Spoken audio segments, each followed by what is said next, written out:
And you've heard the expression, eat like a pig?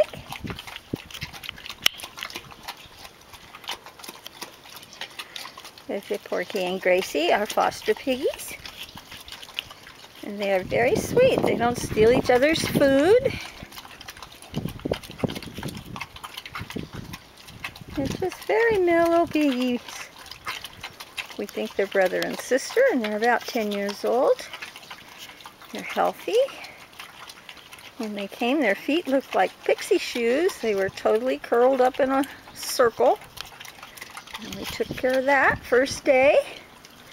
So now they have nice little piggy-cures. And they can walk normally, and they're very happy little pigs.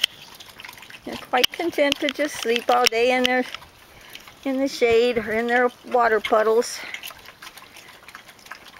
We live in the desert, so we have dirty pigs because they love the mud. It's just too darn hot out here midday. So we wet everything down and make mud puddles and give the piggies showers. Makes for dirty pigs, but it makes for happy pigs.